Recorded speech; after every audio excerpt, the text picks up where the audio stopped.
अध्याय 2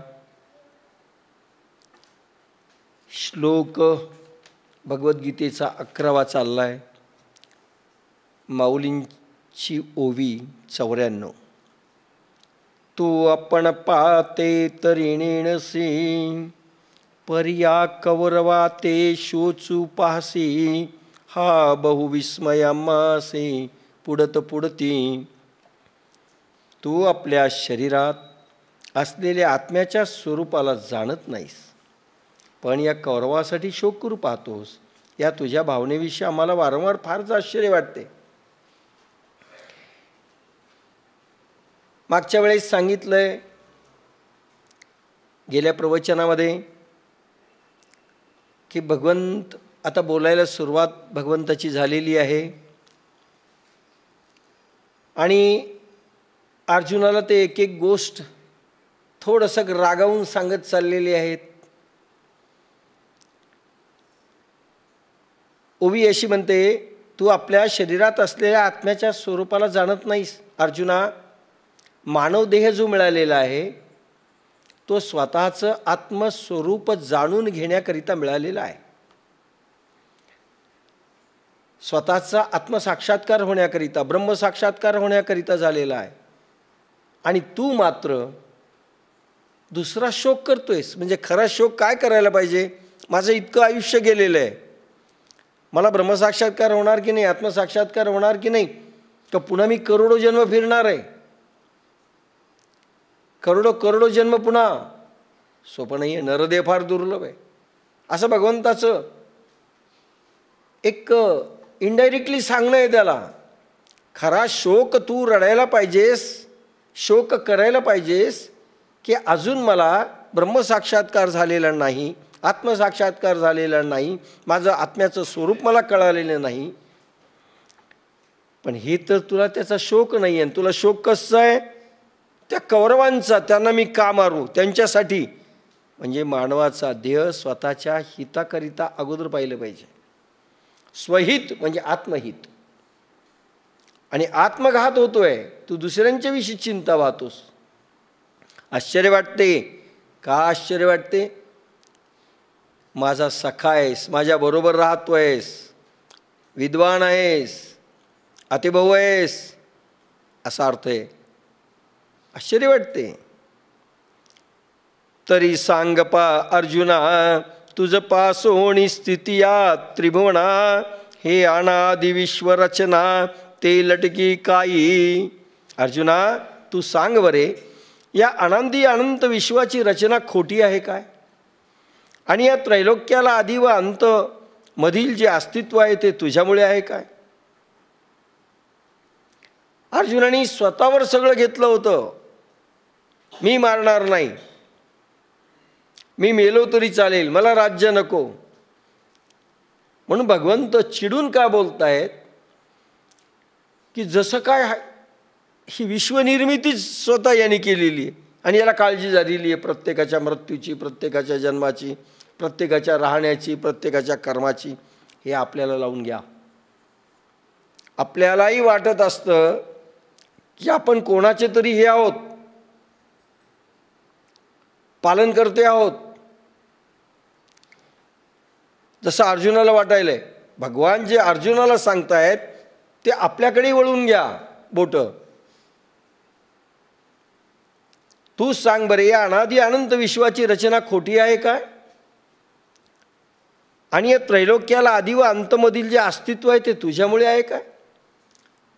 हे त्रैलोक्य म्हणजे पृथ्वी, पाताळ, स्वर्ग. ह्या त्रैलोक्याची निर्मिती आदि आणि अंत केव्हा निर्माण झालं, केव्हा संपणार, याचा मधला जो काळ आहे तू निर्माण केलंस का तुझ्यामुळे झालंय? म्हणजे सांगायचा उद्देश रचयिता वेगळा, कर्ता वेगळा, कर्मिता वेगळा. उगीच माणसाला वाटत असतं हे माझ्यामुळे घडतंय, मीच करणार, मी हा भाव अर्जुनाला सांगत चाललेत भगवान.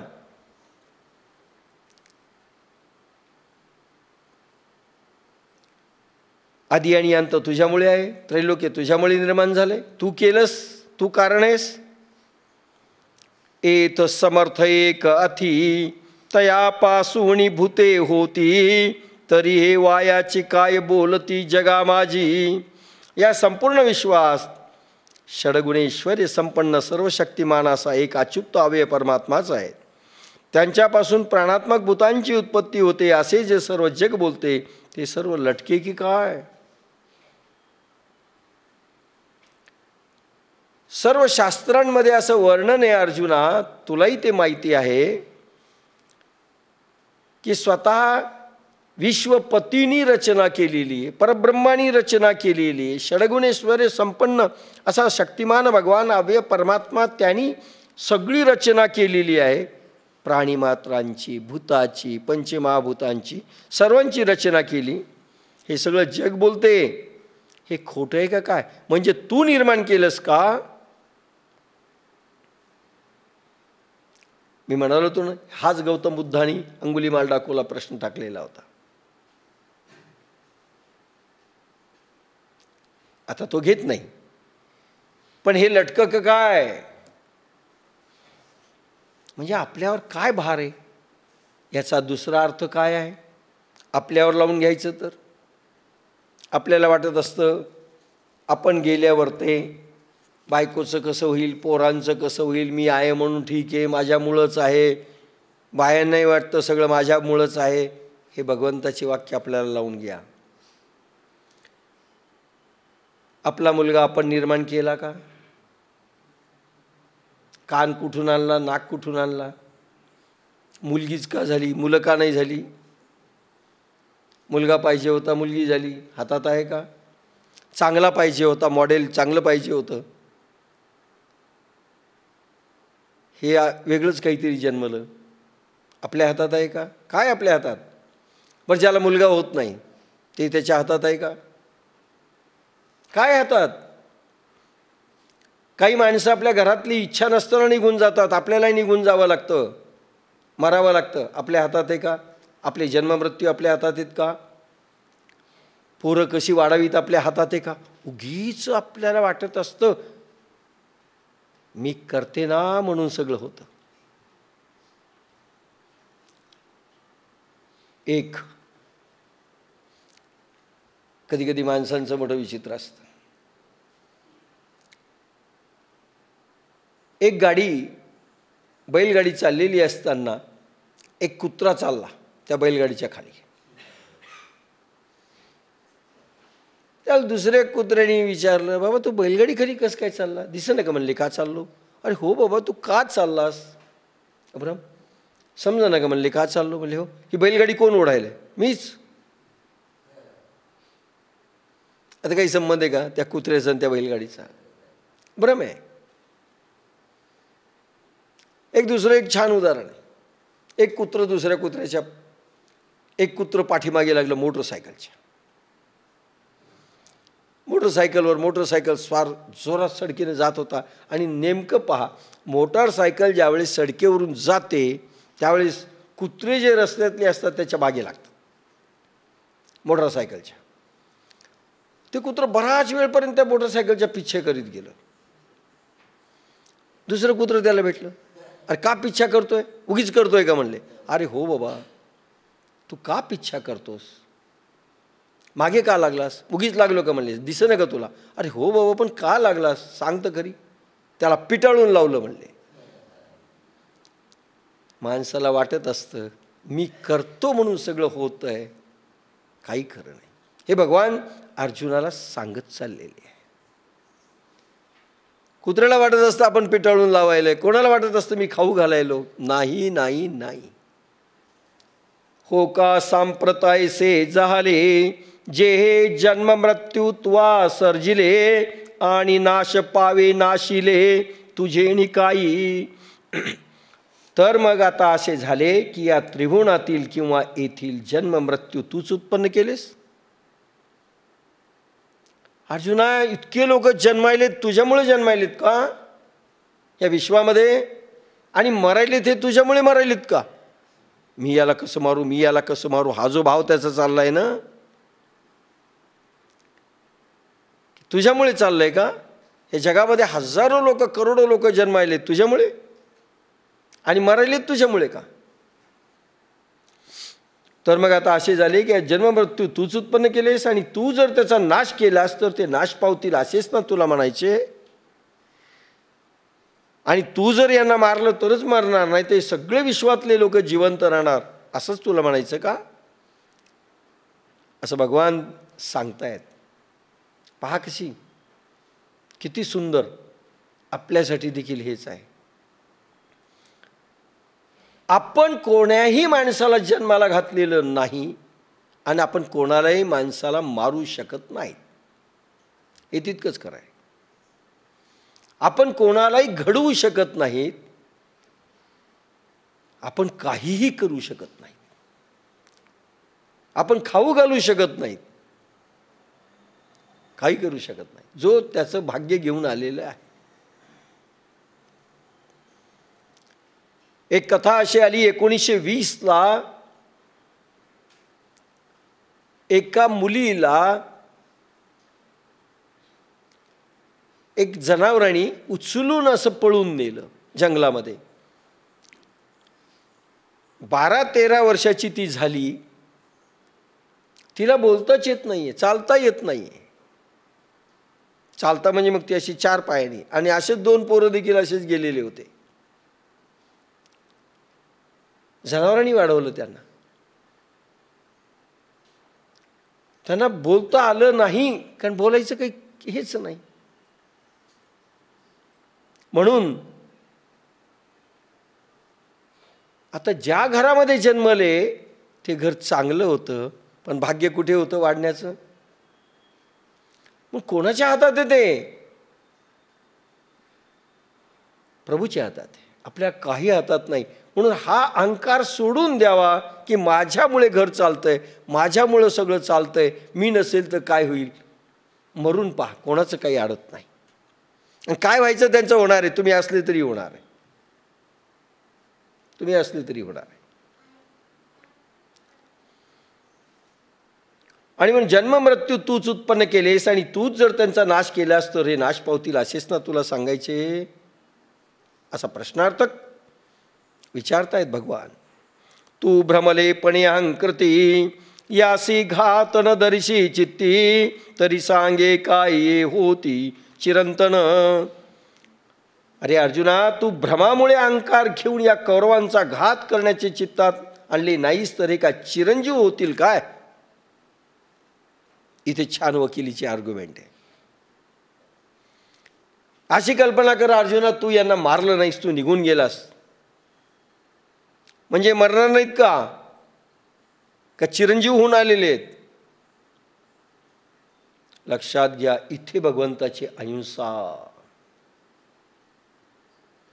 म्हणजे ज्यावेळेस मी ओशो, महावीर आणि ज्ञानेश्वराची तुलना ज्या दिवशी मी केली होती, एक कॅसेट झालेली आहे त्याची,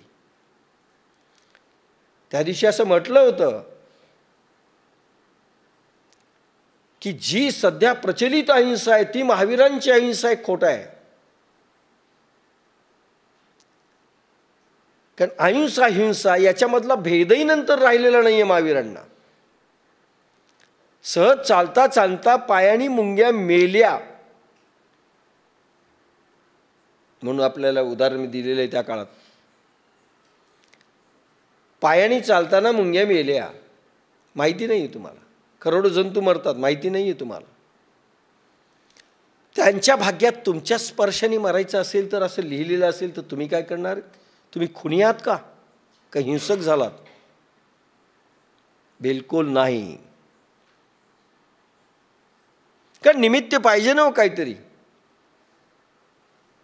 अरे एखाद्या वेळेस भांडण घरात होतं आणि एखादा हार्ट अटॅकने मरतो, म्हणजे त्याला कोणाचं लागलं का?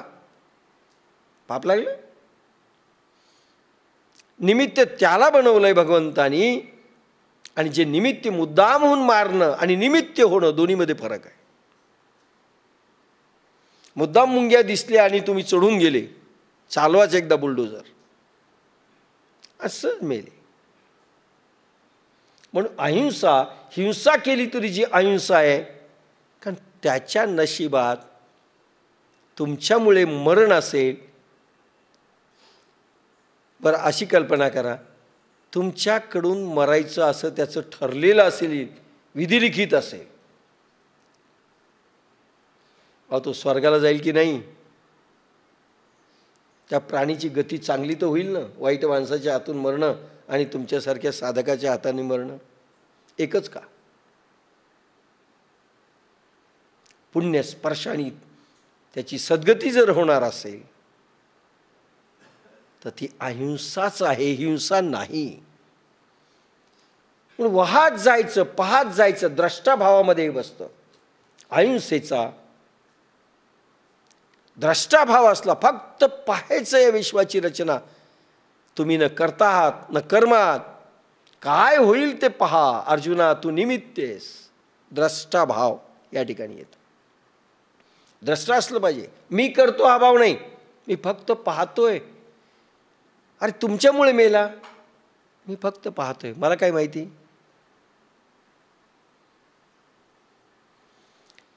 घरात 4 पाहुणे आले, बायको घरात फन फन फन फन करती स्वयंपाक करायला. आपल्या नाही, दुसऱ्यांच्या घरात. आता फनफन फनफन करायला लागल्या, पाहुण्याला कोणाला काही माहिती नाही. आता हिचं टेन्शन वाढलं, हिचं BP वाढला, ही क्रोधात आली.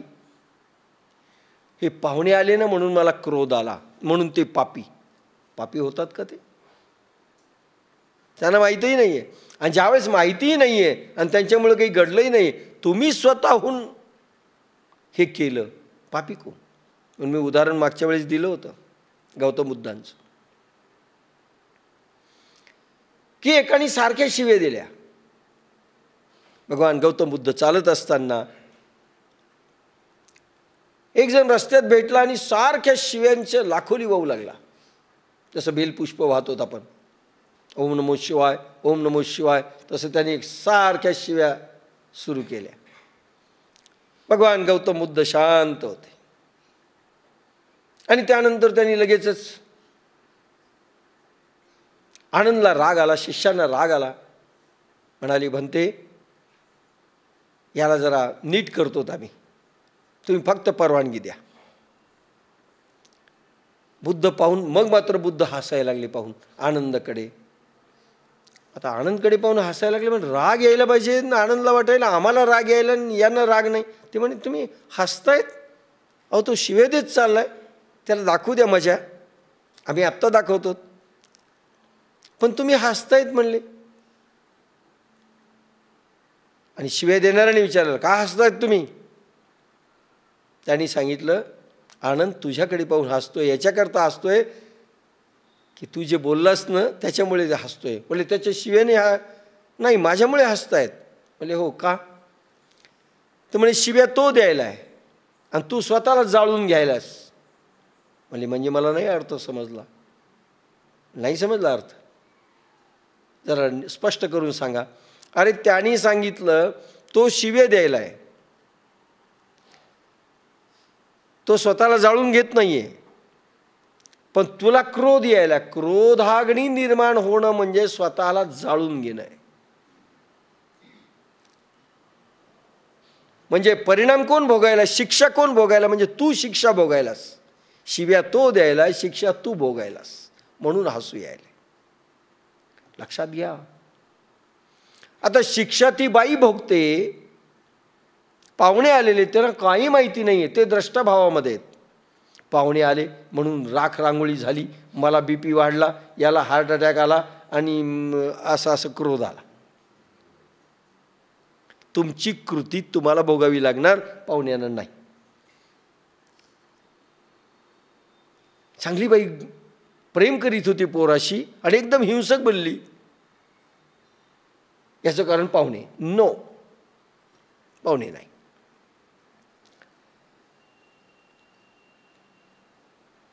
म्हणून तू नाही मारलं ते चिरंजीव होणार आहेत का? म्हणजे यांचा मारणारा यांचं ठरलेलं आहे, हे तू नाही मारलं दुसरे कोणी मारतील, तुझं संपेल. तुला जे काही मिळायचं आहे पुण्य, ते नाही मिळणार. की तू वधिता आणि सकळ लोक हा मरता, ऐसी भ्रांती झणे चित्ता येवो येसी हो. किंवा तू एक मारणार आहो, इतर सर्व लोक मरणारे. बरं, दुसरा अहंकार काय आलाय? मी समजा यांना मारलं, म्हणजे अर्जुनाला एक प्रकारचा अहंकार आहे. कशाहून बाबा तू मारणार आहेस आणि ते मरणार आहेत, हे तरी कशाहून, असा प्रश्न टाकला आहे. हे आमच्या कोर्टामध्ये असे प्रश्न चालतात, ते प्रश्न भगवान टाकतायत. अर्जुन म्हणतो ना, नाही भगवंता, हे मरून जातील आणि मग ते राज्य मी रक्त लांछित राज्य मी कसं बघू? अरे कशाहून तू त्यांना मारशील? म्हणजे एखाद्या वेळेस तूही मरशील असं म्हणायचंय. काय सांगता कशाहून हे होईल? म्हणून भगवान म्हणतायत की तू मारणार आणि ते मरणारे हे तरी कशाहून रे? आधी सांग ना. अशी भ्रांती कदाचित तुझ्या चित्तात येईल हो, पण ती येऊ देऊ नकोस. अरे तू मारशील हे तरी कशाहून? कारण अहंकार देखील येता कामा नये. द्रष्टाभाव, मी करतो, मी पोचणारा, हा देखील अहंकार येता कामा नये. आपल्याकडे वळवा. आपण कोणी नाही. वाईट झालं म्हणून आपण केलं हेही चूक, चांगलं झालं आपण केलं हेही चूक. द्रष्टाभाव, आणि द्रष्टाभावाचं ठेविले अनंते तैसेची राहावे, चित्ती असो द्यावे समाधान. बस, ठेविले अनंते तैसेची राहावे. अनादिसिद्ध हे अगवे, होत जात स्वभावे, तरी तुवा का शोचावे सांगे मज. हे सर्व विश्व अनादिसिद्ध आपोआप होते व जाते. पहा कसं उदाहरण द्यायलेत. असे जर आहे तो त्याविषयी तू शोक का करतोस हे मला सांग. सुनामी लाटा आल्या, कशामुळे आल्या? आपल्यामुळे. इतके लोक मेले, कशामुळे? आपल्यामुळे. भूकंप झाला, अहो तुम्ही करायचा नव्हता भूकंप, आपण केला. तसं ते म्हणतात हे अनादिसिद्ध विश्व आपोआप निर्माण होतं असं जर आहे तर त्याविषयी तू शोक का करतोस? कारण ज्यावेळेस आपोआप सगळं निर्माण होत असेल, ही म्हणजे ही माणसंही आपोआप निर्माण होत असतील, त्या विश्वरचनेच्या पद्धतीप्रमाणे तू शोक करणं, चिंता करणं, दुःख करणं हे वाईट नाही का? जे त्यांच्या नशिबात असेल ते होणार आहे. हा भाव आपल्याकडे पाहिजे. याला म्हणतात द्रष्टाभाव. तर संसार चांगला होणार आहे. नाही तर कुत्रं मेलं म्हणूनही तुम्ही रडत बसले, मांजर मेली म्हणूनही रडत बसले, नाही होणार. द्रष्टाभाव.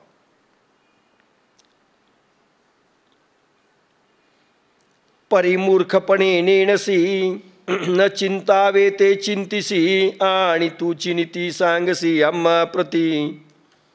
पहिल्यांदा अर्जुनाला मूर्ख म्हटलंय भगवंताने. धर्माचा विचार वैज्ञानिक रीती पद्धतीने जर नाही केला, कारण अर्जुन युद्धात उभा आहे, अर्जुन युद्धात उभा आहे, म्हणून सर्वसामान्य माणसाला लागू पडणारे, आपल्याला लागू पडणारे नियम अर्जुनाला त्या ठिकाणी लागू नाही आहेत. आणि असा विचार विरुद्ध करणारा म्हणून त्याला मूर्ख म्हटलंय. आपणही जर असे विचार करू तर आपणही कोण होऊत हे सांगा.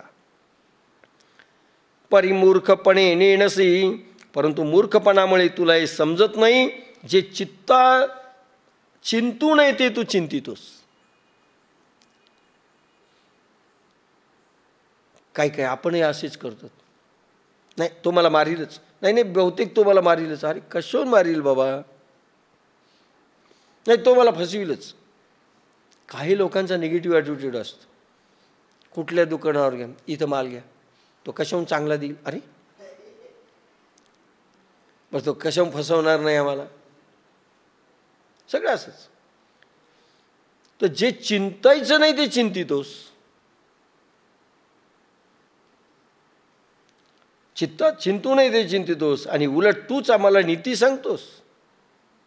नको त्या गोष्टीचा तू फालतू विचार करतोयस आणि मला समजून सांगतोय काय नीती आणि धर्म.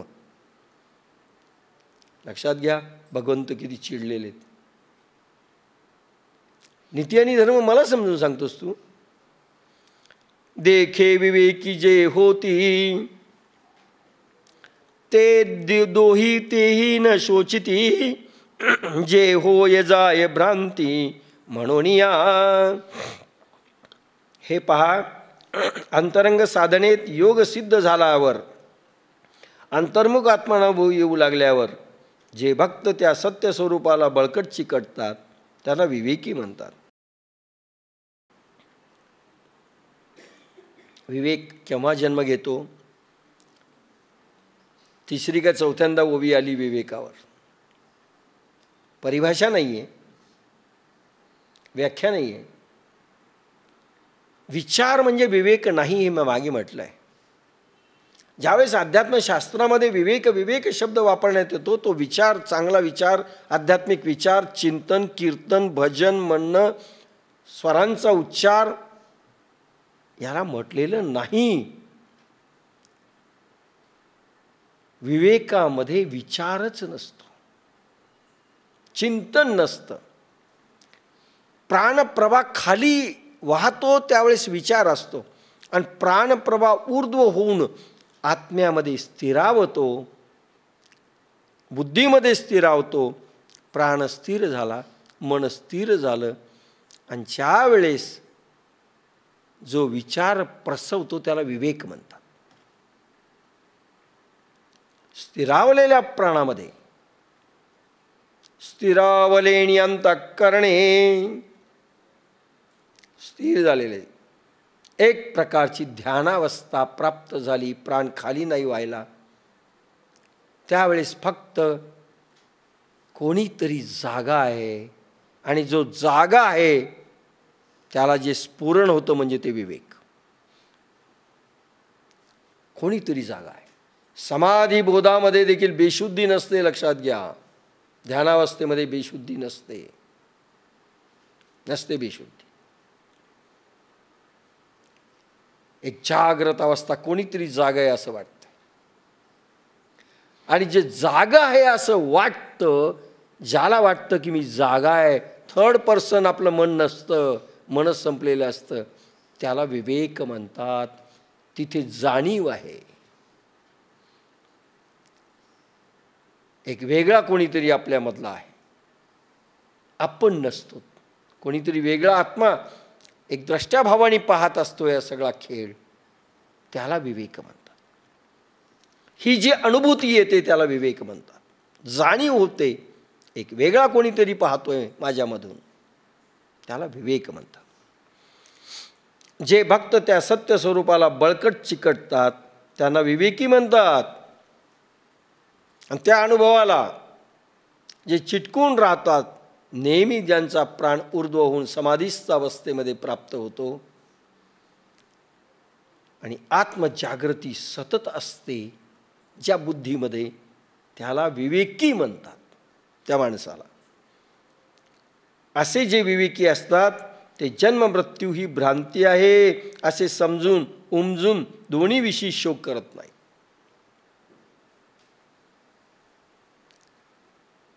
कारण ते इतके विवेकी आहेत, आत्मसागरामध्ये पहुडलेले आहेत. त्यामुळे मृत्यू जरी आला त्यांना काही वाटत नाही, कारण मृत्यू कोणाचा होणार याचं त्यांना ज्ञान आहे.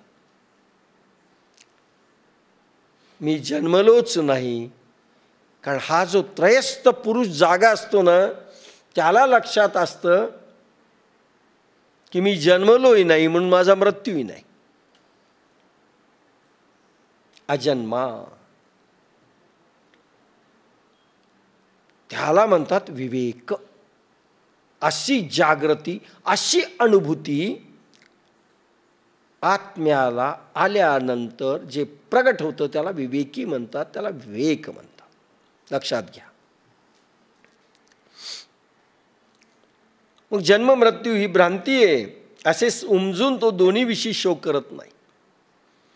म्हणून सांगितलं होतं तुम्हाला, चांगच्छे हा चीनचा महान संत ज्यावेळेस बायको वारली, खंजिरी घेऊन नाचत होता. सांगितलं होतं उदाहरण. शव पडलेलं आहे, हा नाचतोय आणि राजा म्हणाला येऊन, अरे बाबा सांगत छे, ठीक आहे तुम्ही संत आहात, तुम्हाला दुःख होणार नाही, पण नाचू तरी नका ना. दुःख होणार नाही, तुम्ही संत आहात मला माहिती आहे, पण हा आनंदोत्सव कशाला म्हणवता? ते म्हणे यस, मृत्यू म्हणजे आनंदोत्सव. आपल्याकडे मृत्यूला आनंदोत्सव म्हटलंय. मेल्यानंतर वैकुंठी काढतात. म्हणजे काय? हे सदैव वैकुंठ गमन करून चाललेत, नरकात गिरकात नाहीत, वैकुंठी ते असं बसवतात, चालले. ते भलेही नरकात जावत, पण आपण त्यांना वैकुंठामध्ये पाठवतो. पत्रात लिहितो, आमचे हे वैकुंठाला गेले. ते डायरेक्ट नरकालाच गेलेले असतात, पण वैकुंठाला गेले.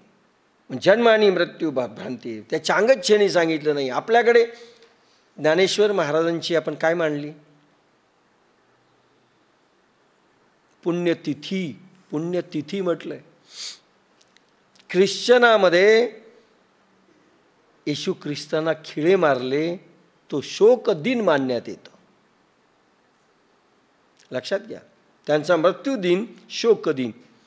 मुसलमानामध्ये असे छात्या बडवल्या जातात, हाय तोबा, हाय तोबा, हाय तोबा.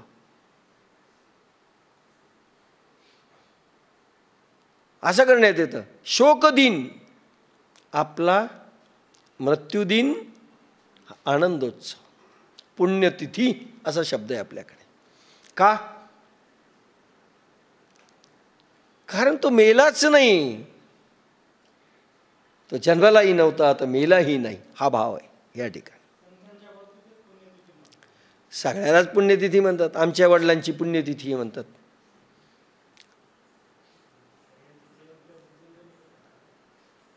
पुण्यतिथीच म्हणतात सगळेच आजकाल.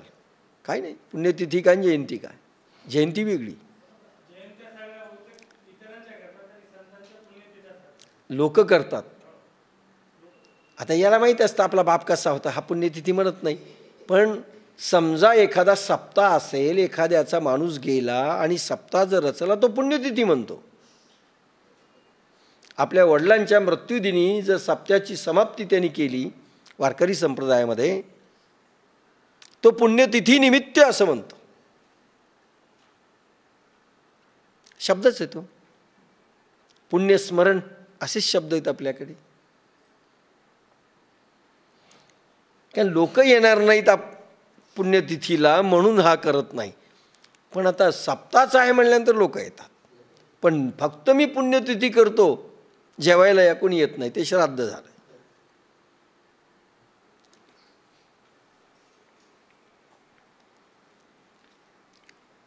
ते जन्म मृत्यू ही भ्रांती आहे असे समजून दोन्हीविषयी शोक करत नाही. जन्म आणि मृत्यू दोन्हीविषयी शोक नाही. जन्माला काय, मेला काय, अरे घटना घडत असतात. आपल्यामुळे घडलं नाही, तो मेलाही आपल्यामुळे नाही, तो जन्मालाही आपल्यामुळे नाही. नत्वेवाहं जातु नासं न त्वं नेमे जनाधिपाः न चैव न भविष्यामः सर्वे वयमतः परम्.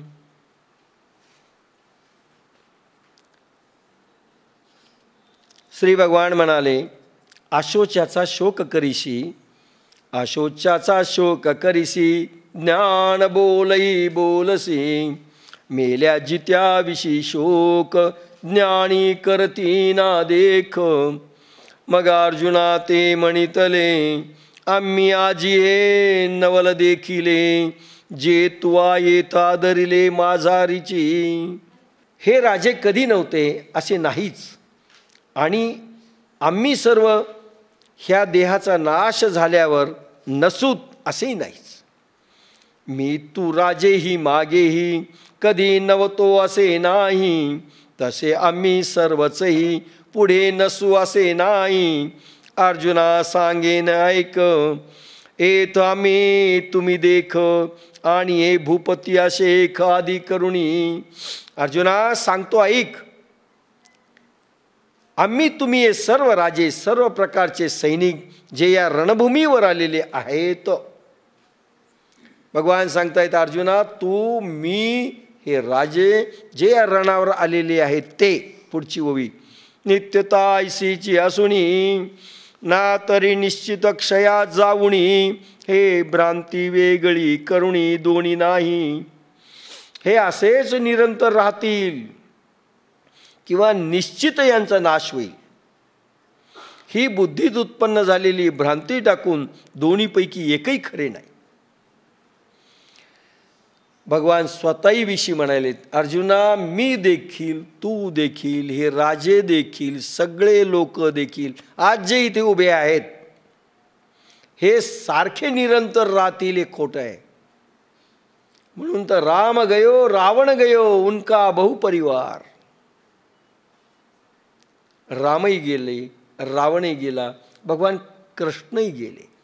त्याच वेळेस भगवान म्हणतात मी देखील निरंतर राहणार नाहीये ह्या देहाने. म्हणजे आपल्यालाही लागू करून घ्या, मरूच वाटत नाही आपल्याला कोणाला. एकही संत असा नाही आणि एकही देव असा नाही जो राहिलाय. लक्षात घ्या, एकही देव नाही, एकही संत नाही. पण आपल्याला वाटतं नाही निदान आपण राहावं.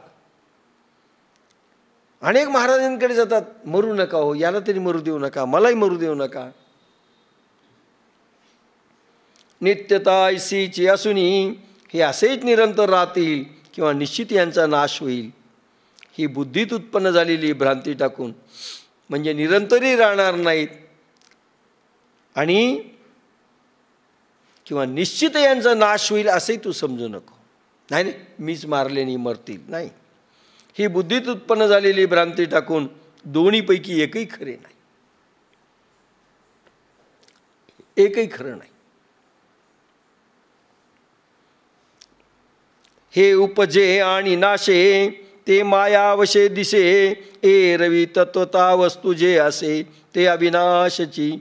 हे आकार उत्पन्न होतात आणि नाश पावतात, हे असे जे दिसते ते मायेच्या अधीनतेमुळे भासते. एरी तत्वदृष्टीने पाहता त्या आकाशातील आत्मा अविनाशी आहे. भगवान आता तत्वज्ञान सांगतायत. थोडं डीप गहन घेऊन चाललेत आता अर्जुनाला. अर्जुना, जन्म मृत्यू हे भासमान होतात. एक अविनाशी तत्व आहे आपल्यामधलं जे कधीच मरत नसतं. मला सांगा, आपले करोडो जन्म झालेले आहेत, कदाचित अरबो जन्म झालेले आहेत. माहिती आहेत का आपल्याला? माहिती नाही. माहीत नाही म्हणून बरं आहे. आपले अनेक जन्म झालेले आहेत. कधी कधी असा माणूस आपल्याला भेटतो, एखादी बाई भेटते, एखादी पोरगी भेटते, एखादं पोरगं भेटतं, त्याला पाहिले की जवळीक निर्माण होते. असं वाटतं कुठेतरी याला पाहिलं, कुठेतरी आपली याची ओळख झाली. ओळख झालेली नसते, आपण सहज बोलतो कुठेतरी पाहिलेलं आहे तुम्हाला, कुठेतरी तुमची आमची जवळीक आणि ओळख झालेली आहे. ही पूर्वजन्माचं असतं. आणि काही ना पाहिलं की वाटतं यांनी बसूच नाही आपल्याजवळ.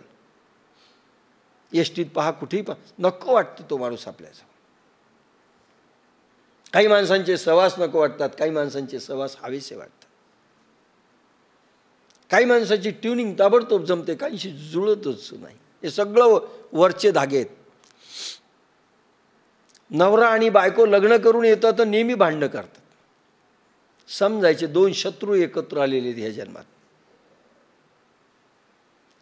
काही बाप आणि मुलगा नेहमी भांडतात, दोन शत्रू आलेले समजायचे.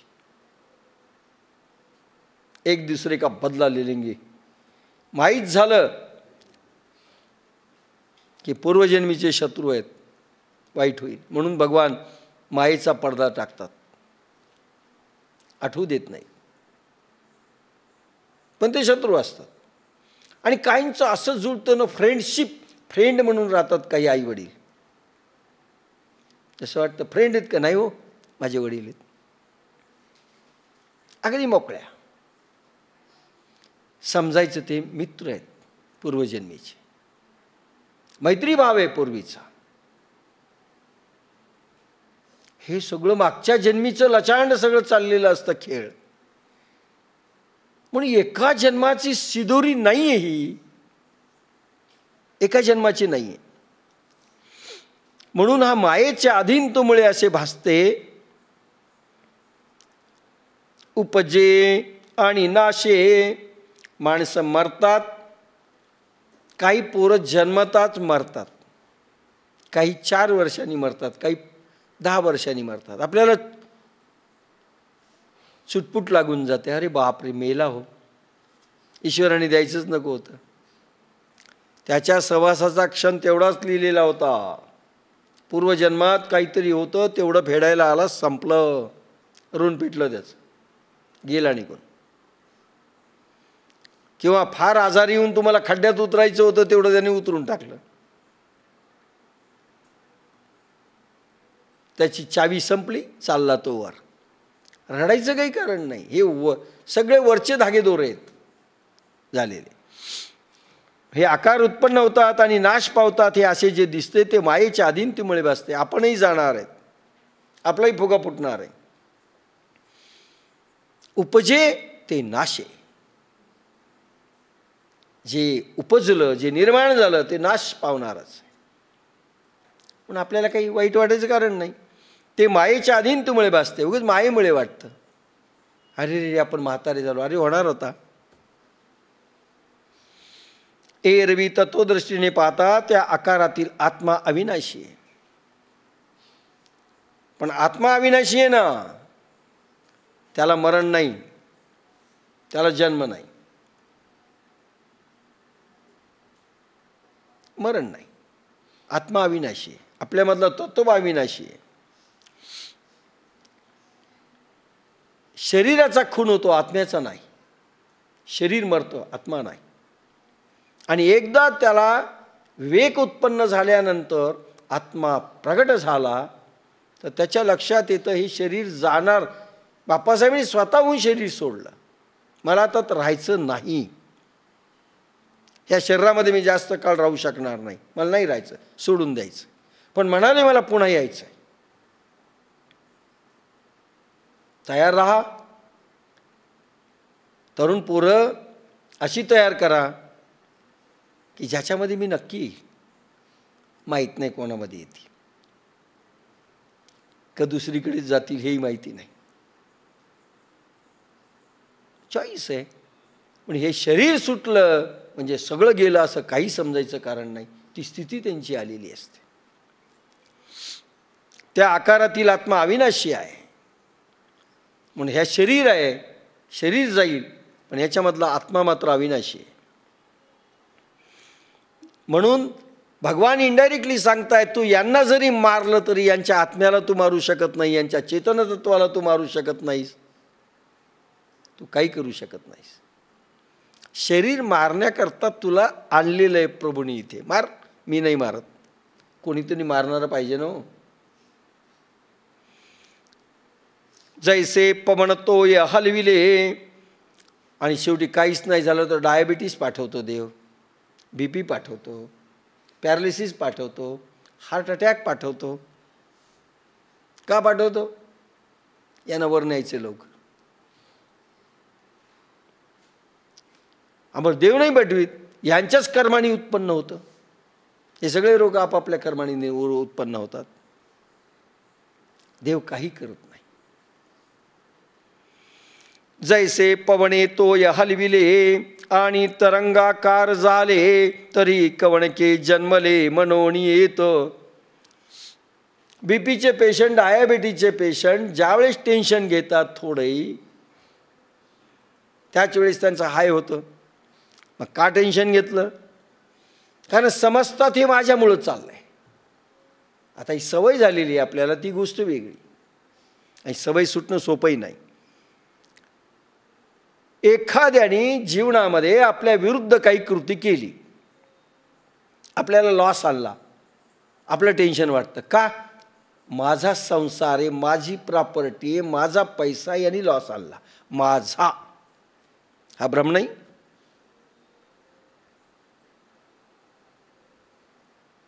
मला बुडवलं, मला फसवलं, माझं असं केलं, माझं वाटोळं केलं, माझं हे भ्रमाणी ज्यावेळेस तो म्हणतो त्यामुळे रोग होतो. रोग म्हणजे विकार. हे कोणामुळे? देवाने दिलंय काय? नाही, तुम्ही ह्या विचाराने केलं. म्हणून महाराज जनकांच्या याला हे पात्र आहेत की नाही पाहण्याकरिता काय शुकाचार्य सांगत आहेत, अष्टावक्र ऋषी सांगतायत. अष्टावक्र ऋषी ज्यावेळेस महाराज जनकाला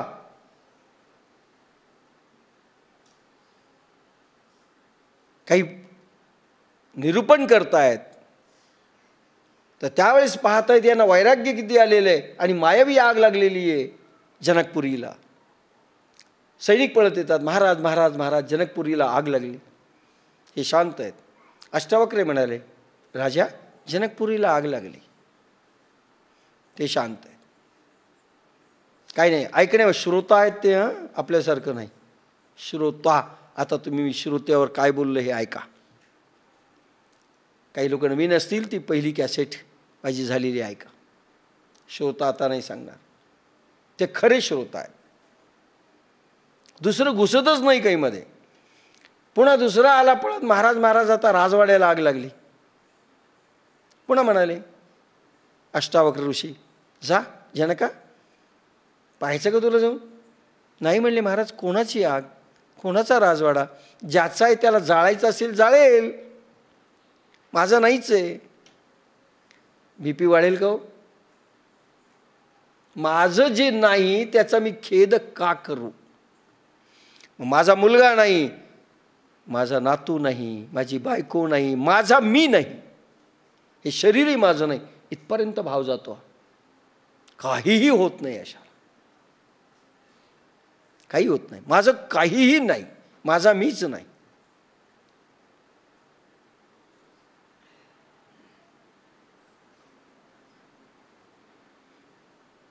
काय गेले हरवणी, श्रीरंगा वाचून आणनेने काय? याती कुळ माझे गेले हरपुणी. मी कुठल्या कुळाची आहे, कुठल्या जातीची आहे, मी कोण आहे, हरवून गेले, विसरले. श्रीरंगा वाचुनी आणनेने. बस, म्हणून सबस्टिट्यूट भगवान आहे. मला जगण्याची दिशा भगवान आहे. माझ्या कुळातली लोक माझा विषय असू शकत नाही, हा भाव एकदा दृढ झाला, काहीही राहत नाही. म्हणजे आपल्याला काय करायचंय? आपल्या स्वभावाची धाटणी बदलायची, विचार करण्याची. बस, ज्ञानेश्वरीचं एकच काम आहे, बाकी काही हातात नाहीये. फक्त विचारांची धाटणी बदलायची. माझं नव्हतं, ज्याचं होतं ते घेऊन गेला. त्या आकारातील आत्मा अविनाशी आहे. जैसे पवने तोय हलविले आणि तरंगाकार झाले, तरी कवणके जन्मले मनोणी येतो. 16,108 उरले असतील एखाद्या वेळेस. 16,000 बायका, पूर्ण पोरं, नातवंड सगळे बुडवले. आणि हा कान्हा द्वारकाधीश निघून जाऊन बद्री केदारला साधना करत बसतात. अफलातून व्यक्तिमत्व. थोडं तर रडावं ना 12 दिवस. पुन्हा साधना. मारताना खवळ नाही, पाहताना खवळ नाही, संपल्यानंतर खवळ नाही. ज्यांच्या चित्तामध्ये तो भगवान कृष्ण कसा आहे, द्वारकाधीश. आपल्याला थोडं थोडं जरी आलं तर संसार चांगला झाला म्हणून समजा.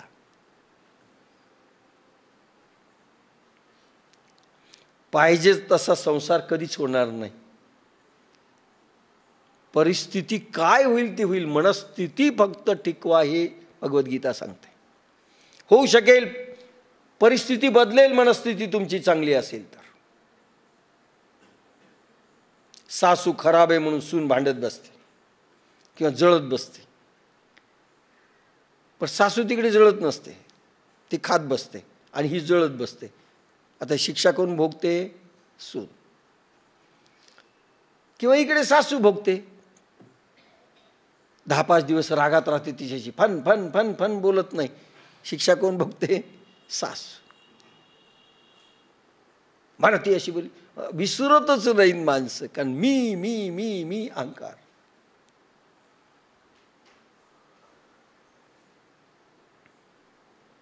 म्हणून माझा जो लेख आलाय, जो येईल दिवाळी अंकामध्ये, त्याच्यात हेच लिहिलं, न्यायाधीश बनूच नका. त्याच्यातला एक भाग आहे, शिक्षा देण्याचा अधिकार तुम्हाला नाही, समजून सांगण्याचा अधिकार आहे.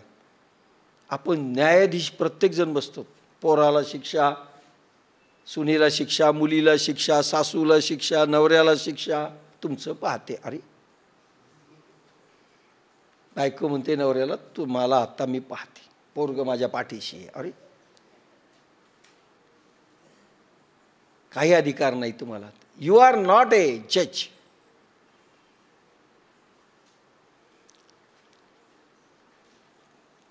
भगवान येशू ख्रिस्तांच्या जीवनातली मी कथा सांगितलेली आहे की भगवान येशू ख्रिस्त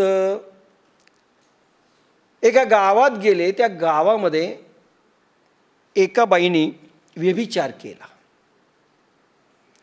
कुमारिका होती, व्यभिचार केला. व्यभिचार केला म्हणून यहुदी धर्माप्रमाणे प्राणांत शिक्षा यहुदी पंडितांनी देऊन टाकली. हिला दगडाने ठेचून मारा, ही त्यांच्याकडे शिक्षा होती, मृत्यूदंड. पण तेही प्रत्येकाने दगड मारायचं आणि तिला मारून टाकायचं. भर असं मैदानात तिला आणलं. येशू ख्रिस्त होते त्या गावात, म्हणले मुद्दाम परीक्षा घ्यावी. त्या पंडितांनी सांगितलं ते येशू आलेत ना, कारण यांना खाली पायाला लावायचं होतं. कारण येशूंचं तत्वज्ञान काय होतं? एका थोबाडात मारली तर दुसरं थोबाड पुढे करावं. गाल. गांधीजी, येशू ख्रिस्त, अहिंसावादी लोकांचं हे तत्वज्ञान काय? एक गालात कोणी चापट मारली तर बाबा दुसऱ्याही गालात मार. आता पाहायचं की लोक सगळे विरुद्ध होतील. येशू ख्रिस्तांच्याकडे आले आणि लोकांना सांगितलं, विचारा त्यांना आपली शिक्षा बरोबर आहे का चूक आहे. म्हणावं तर येशूलाच मारलं असतं. येशू ख्रिस्त म्हणाले, बरोबर आहे, तुमची दिलेली शिक्षा मला मान्य आहे. खुश झाले ते पंडित. आता यांच्या तत्वज्ञानाचं काय? पण येशू ख्रिस्तांनी एक सांगितलं, बरोबर मारा, मेली पाहिजे ती बाई, पण ज्याने कधी जीवनात पाप केलं नाही त्यांनी पहिला दगड मारावा. आणि त्याच लोकांनी दगड त्या बाईला मारावेत ज्यांनी पापच केलं नाही आयुष्यात. आणि पुण्यवान लोक इथं जमलेले आहेत म्हणले. एक एक एक एक उचललेले दगड जे हातात होते ते पटापट खाली टाकले आणि सगळे गेले. ती बाई एकटीच राहिली. ते पंडितही निघून गेले. ती बाई रडायला लागली, काय मुलगी, आणि म्हणाली ती, खरंच मी व्यभिचारी आहे, केलाय, मी पापी आहे. भगवान येशू ख्रिस्तांना म्हणाले, तुम्ही तरी मला शिक्षा द्या. येशूंचं वाक्य फार चांगलं आहे. येशू असं म्हणाले, येशू ख्रिस्त, बाई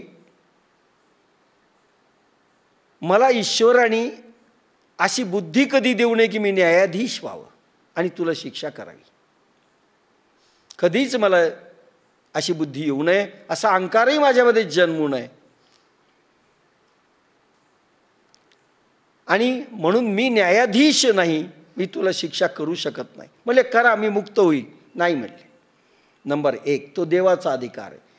आणि आता देवाचाही अधिकार संपला, कारण तू पश्चाताप करतेस. लक्षात घ्या, ज्यावेळेस तुला पश्चाताप झालेला आहे ह्या गोष्टीचा, एखादं कर्म तू वाईट केलेलं आहेस, व्यभिचारी झालेली आहेस, पण तू पश्चाताप व्यक्त केलास, तू मुक्त झालीस पापातनं.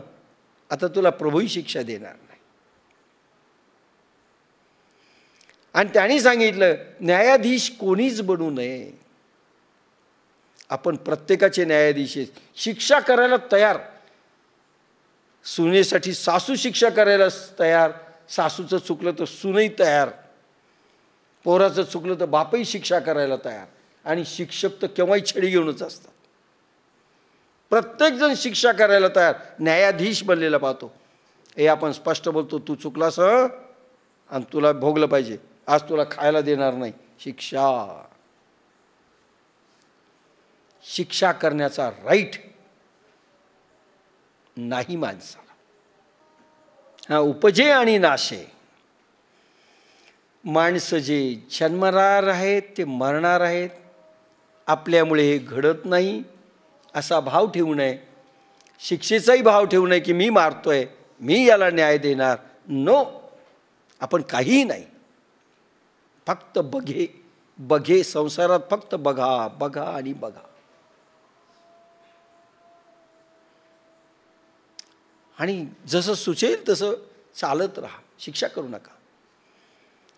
भांडणं का होतात? एक जण दुसऱ्याला शिक्षा करतो, भांडण सुरू होतं. नवरा बायकोची भांडणं, कोणीतरी कोणाला शिक्षा करत असतं, भांडण असतं. शिक्षा करायचा अधिकार नाही आहे. शिक्षा करणे म्हणजे पाप आहे. तो भगवंताला देऊन टाका ना राईट, तुम्ही कशाला ठेवता. जैसे पवने तो हलविले आणि तरंगाकार झाले, तरी कवणके जन्मले मनोणी येतो. जसे वाऱ्याने पाणी हलविले आणि तरंगाकार झाले, तरी कोण कुठे जन्माला आले असे काही म्हणता येईल का? वारा आलं, तलावातला पाणीमधल्या काही लाटा उसळल्या, आपण म्हणून लाटा जन्मल्या. लाटा जन्मल्या का? पाणी नवीन जन्मलं का? भासलं की लाट निर्माण झाली आणि लाट गेली. लाट जन्मली, लाट मेली. भगवान म्हणतात कोणी मेलं आणि जन्मलं हे खरं आहे का? लाट जन्मली का म्हणजे पाणी जन्मलं का आणि पाणी मेलं का? काही झालेलं नाही. काय झालं? वाऱ्यामुळे हल्लं, एवढंच झालं. म्हणून चेतनेचा एक पडदा आहे, ब्रह्मचेतना निष्कंप आहे. तिच्यामध्ये ज्यावेळेस एखादा विकार निर्माण होतो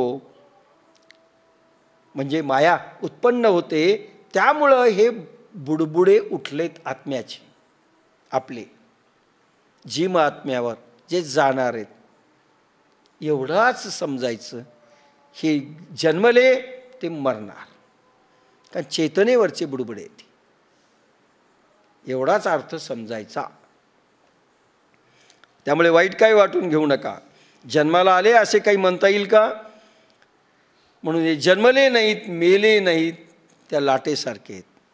कारण आपला आत्मा जन्मलाही नाही, मेलाही नाही, शरीर गेलं असेल एवढंच.